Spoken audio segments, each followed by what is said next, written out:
What's going on, guys? It's your boy Ajen back again for another Ash Echoes video. And for today, after playing for 2 weeks now, I can now finally share with you my honest thoughts and my honest opinions regarding Ash Echoes. Is Ash Echoes worth playing?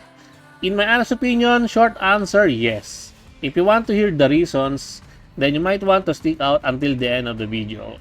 So Ash Echoes is a recently released gacha game, and it's something like a strategy RPG gacha game, which has a really deep gameplay in my honest opinion compared to other gacha games out there.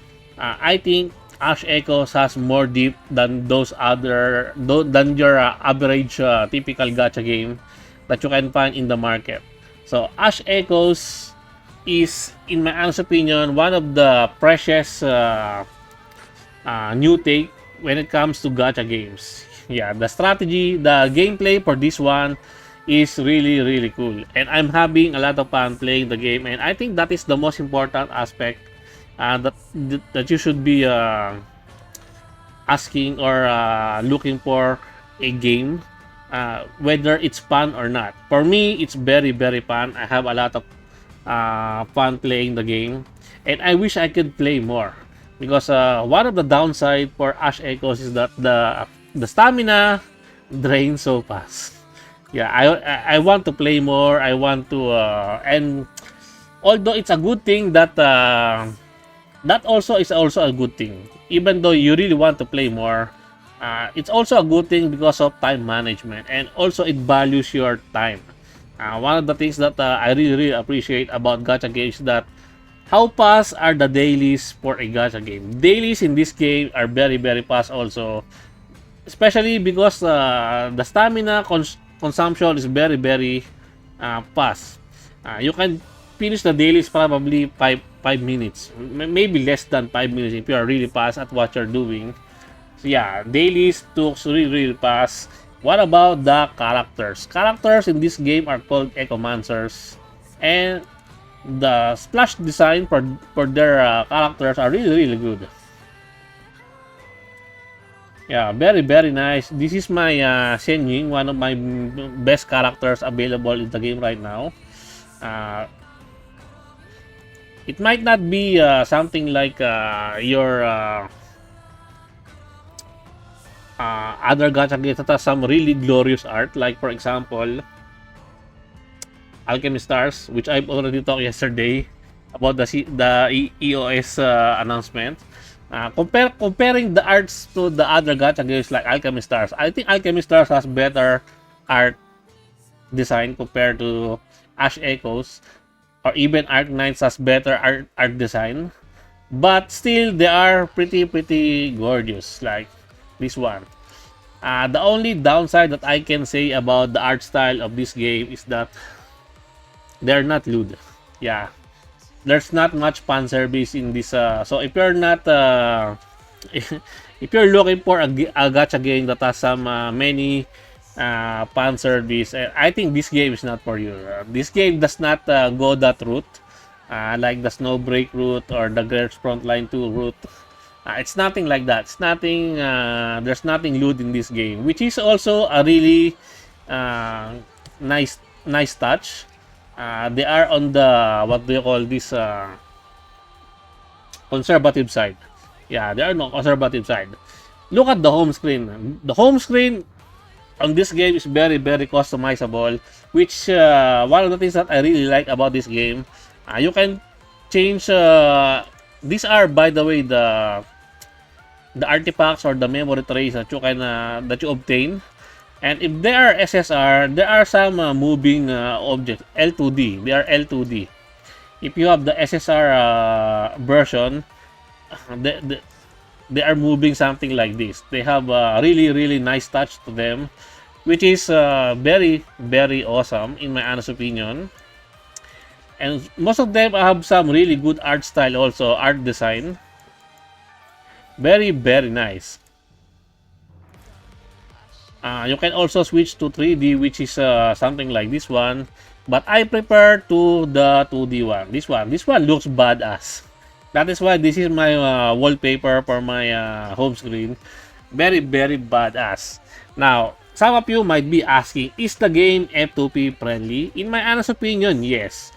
Since this is a strategy RPG gacha game, it all depends on your strategy and team building and how you tackle certain type of stages.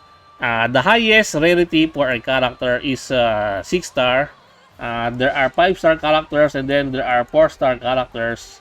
But all of them can be can be able to clear most of the content available in the game. There are not a mass summon character that can that you really need to what do you call this to tackle a certain stage. Higher rarity characters just makes the game easier for you, which is a good thing. Since this is a strategy RPG gacha game, just like Arknights, low rarity characters can also be can also clear lots of contents into the game. Maybe all of contents in the game. It just depends on how you utilize them and how you build them, which is really nice. Also, as I've said earlier, the game is pretty deep when it comes to games mechanics because there are lots of possibilities of combinations. Because in this game, you're going to be farming some engraving skills. Yeah, here in the Nexus one, you will be farming some skills here. Like if you take a look at my engraving list, I have a lot of engraving list right here. So yeah, each engraving list has a different types of skills that you can get from your memory traces, and there are a lot of possible combinations that you can gain from skills from your different traces, which is also a really nice touch. It might sound complicated at first, and when you try to play the game at first, but once you get the hang of it, it's just going to be really easy. It's hard for me at first, but when I've played through the 2 weeks of playing this game, it's going to be really easy. And the game's honeymoon phase is very generous in my honest opinion. Imagine a honeymoon phase, we are getting something like 200 summons. Yeah, combination of what do you call this? Character summons and then memory trace summons. 200 summons for just logging in. Just by logging in, you're going to be getting 200 draws. But it does not include there the freebies from your and the first time rewards that you can farm, yada just by playing the game. You will have a lot of resources at the honeymoon phase once you play the game, and you're going to be able to do some summons. What about the raids for summoning in this game?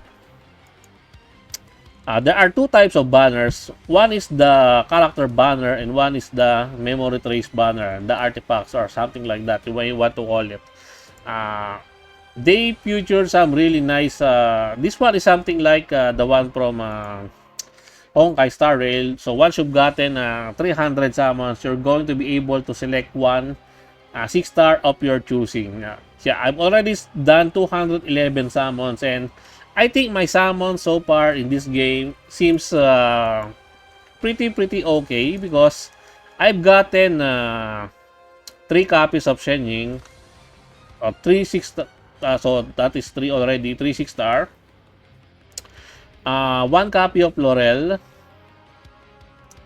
Longqing is from my selector, and then Tong. 1 copy. So from just summoning, I got from 200 summoning, I got 3, 4, 5 6-star characters. 5 6-star out of 200 character summons is, I think, pretty okay-ish. Yeah, that's pretty lucky also. What about the traces? Also, in the traces banner, you'll also get a selector once you breach 300 summons. So I've been trying to summon all of my freebies in this banner because in my honest opinion, these are very worth summon for because they give you skills. You will be getting engraving skills from this one, and yeah, some of the really good skills are locked behind the SSR memory trace. So you might want to save some summons for those memory trace.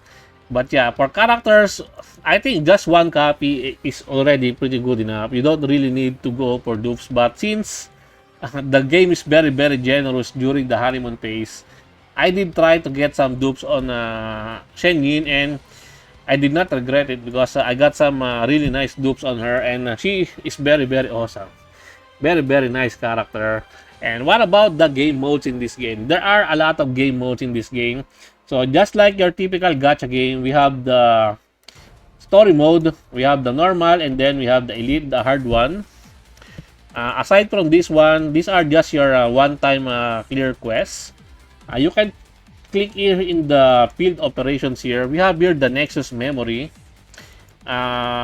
which is you will be able to unlock once you progress your path into the Nexus gameplay, which is the roguelike game mode. And that Nexus game mode is where you will be farming your... This is where you will be farming your, what do you call this, engraving skills.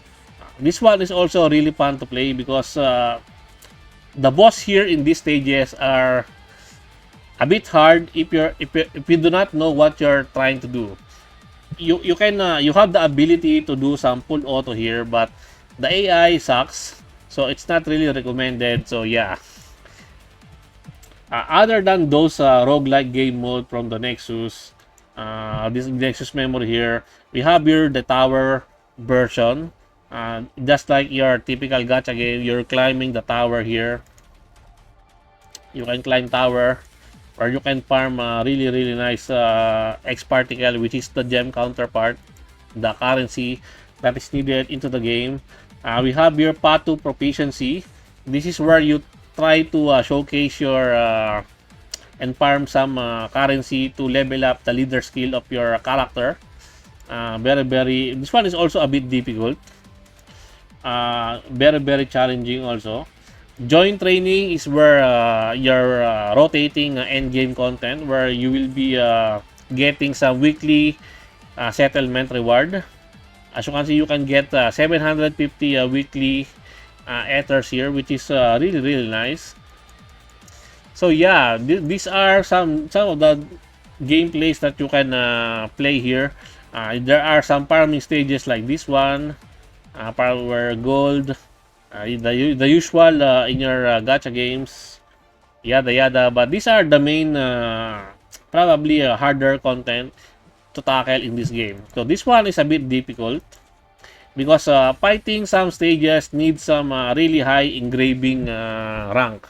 Like for example here, you have here the 827 recommended.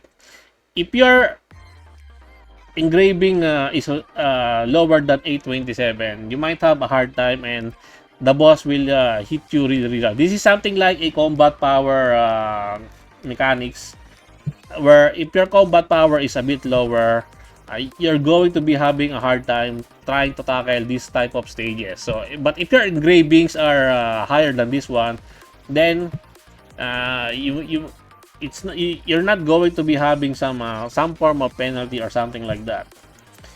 Very nice. So Ash Echoes has been released for more or less 2 weeks from now at the time of recording, and all I can say is that this game is worth playing in my honest opinion. Let me know your thoughts in the comment section down below. And I think that's it for today, guys. I hope you enjoyed this video. Please leave a like and subscribe. I would really appreciate it if you could help me grow my channel more. And thank you to everyone who are supporting my channel. I appreciate every one of you. Until next time, peace.